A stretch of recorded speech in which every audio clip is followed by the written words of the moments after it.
महाभारत युद्ध में जब कौरव और पांडव दोनों पक्षों के अनेक महान योद्धा वीरगति को प्राप्त हो चुके थे और भीमसेन की गदा के प्रहार से दुर्योधन की जंघा टूट चुकी थी, तब गुरु द्रोण के पुत्र अश्वत्थामा ने अपने स्वामी दुर्योधन के प्रति अपनी भक्ति और कर्तव्य भावना को सिद्ध करने के लिए एक अत्यंत घृणित कार्य किया। रात के अंधकार में जब पांडव सेना अपने युद्ध की थकान मिटाने के लिए विश्राम कर रही थी, तब अश्वत्थामा ने कपटपूर्वक पांडवों के शिविर में प्रवेश किया। उसने सोते हुए द्रौपदी के 5 पुत्रों प्रतिविंध्य, सुतसोम, श्रुतकीर्ति, शतानीक और श्रुतसेन का वध कर दिया।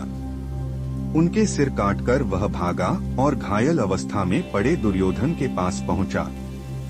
उसने सोचा था कि दुर्योधन उसके इस कार्य से प्रसन्न होगा, किंतु दुर्योधन भी इस कायरतापूर्ण कृत्य से दुखी हुआ। युद्ध में पराजित होकर भी उसने कभी ऐसा नीच कर्म नहीं किया था। द्रौपदी को जब यह हृदय विदारक समाचार मिला कि उनके पुत्रों की हत्या कर दी गई है, तो वह अत्यंत शोक में डूब गईं। उनके हृदय पर भारी आघात हुआ और वे विलाप करने लगीं। उनके क्रंदन से समस्त शिविर में शोक की लहर दौड़ गई। अपने पुत्रों की मृत्यु से द्रौपदी इतनी व्याकुल हो गईं कि उनके आंसू रुकने का नाम नहीं ले रहे थे। तब अर्जुन ने उन्हें सांत्वना देते हुए प्रतिज्ञा की, कल्याणी, जब तक मैं उस अधम ब्राह्मण का सिर अपने गांडीव धनुष के बाणों से काटकर तुम्हारे चरणों में अर्पित नहीं कर देता, तब तक तुम्हारे आंसू नहीं पोंछूंगा। जब तुम अपने पुत्रों की अंत्येष्टि के पश्चात उस पापी के सिर पर पैर रखकर स्नान करोगी, तभी मेरा प्रण पूरा होगा। इसके पश्चात अर्जुन ने अपने मित्र श्री कृष्ण से सलाह ली और उन्हें अपना सारथी बनाया। उन्होंने कवच धारण किया, अपने भयानक गांडीव धनुष को संभाला और अपने रथ पर सवार होकर अश्वत्थामा का पीछा करने निकल पड़े। अश्वत्थामा स्वयं भी अपने इस जघन्य कृत्य से मन ही मन व्यथित था। जब उसने देखा कि अर्जुन और श्री कृष्ण क्रोध से भरे उसकी ओर दौड़े चले आ रहे हैं, तो वह अपने प्राणों की रक्षा के लिए जितना संभव था उतनी दूर तक भागा। वह भयभीत होकर सूर्य से भयभीत रुद्र के समान इधर उधर भागने लगा। जब उसने देखा कि उसके रथ के घोड़े थक चुके हैं और अब वह पूरी तरह अकेला पड़ गया है, तो उसने अपने प्राण बचाने का एकमात्र उपाय ब्रह्मास्त्र के प्रयोग में देखा। यद्यपि उसे ब्रह्मास्त्र को लौटाने की विधि ज्ञात नहीं थी, फिर भी उसने आचमन करके ध्यानस्थ होकर ब्रह्मास्त्र का संधान किया। अश्वत्थामा के इस अस्त्र से संपूर्ण दिशाओं में एक प्रचंड तेज फैल गया। जब अर्जुन ने देखा कि अब उनके प्राण संकट में पड़ गए हैं, तो उन्होंने अपने आराध्य श्री कृष्ण की शरण ली। अर्जुन ने प्रार्थना की, हे श्री कृष्ण, आप सच्चिदानंद स्वरूप परमात्मा हैं। आप भक्तों को अभय देने वाले हैं। जो जीव संसार रूपी अग्नि में जल रहे हैं, उन्हें इस अग्नि से उबारने वाले एकमात्र आप ही हैं। आप अपनी शक्ति से इस संसार की माया को दूर भगाकर अपने अखंड स्वरूप में स्थित रहते हैं। यह प्रचंड तेज कहाँ से आया है, मुझे इसका कुछ भी ज्ञान नहीं है।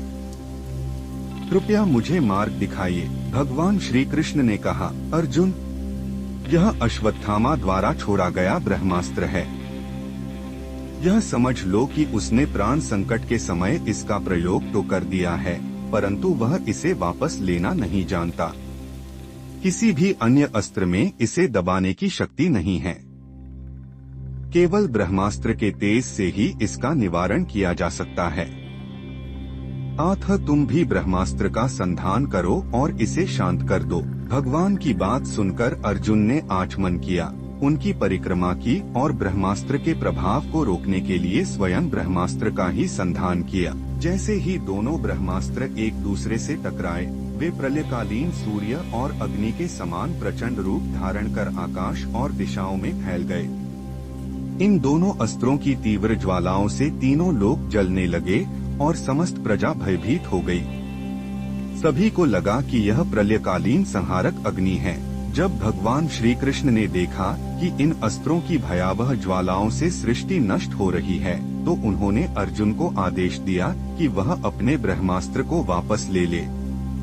अर्जुन ने तुरंत भगवान की आज्ञा का पालन किया और अपने ब्रह्मास्त्र को लौटाकर संपूर्ण सृष्टि को इस विनाश से बचाया। अर्जुन अब अत्यंत क्रोधित थे। उन्होंने तुरंत अश्वत्थामा को पकड़ लिया और जैसे कोई रस्सी से किसी पशु को बांध देता है, वैसे ही उसे बांधकर शिविर की ओर ले जाने लगे। तब भगवान श्री कृष्ण ने कहा, अर्जुन, इस ब्राह्मणाधम को छोड़ना उचित नहीं है। इसे अवश्य मार डालो, क्योंकि इसने रात में सोते हुए निरपराध बालकों की हत्या की है।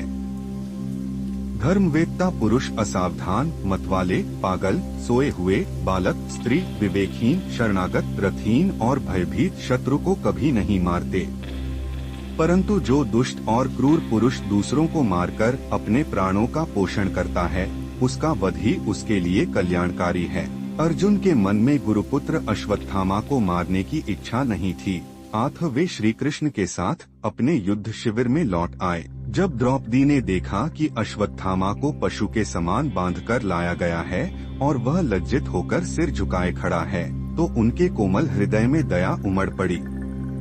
उन्होंने उसे नमस्कार किया और अर्जुन से कहा, छोड़ दीजिए इन्हें, ये ब्राह्मण हैं और हम लोगों के पूजनीय हैं। गुरु द्रोण के पुत्र हैं, जिनसे आपने समस्त धनुर्विद्या सीखी है। इनकी माता कृपी अभी जीवित हैं और उनके पुत्र की मृत्यु से वे भी मेरी तरह शोक में डूब जाएंगी। द्रौपदी की न्यायुक्त बात सुनकर युधिष्ठिर, नकुल, सहदेव, सात्यकी, अर्जुन, स्वयं श्री कृष्ण और वहां उपस्थित सभी लोगों ने उनका समर्थन किया। तब भगवान श्री कृष्ण ने अर्जुन को आदेश दिया, पतित ब्राह्मण का वध नहीं करना चाहिए, लेकिन आततायी को दंड अवश्य मिलना चाहिए। तुमने जो प्रतिज्ञा की थी उसे भी सत्य करो। अर्जुन भगवान के संकेत को समझ गए।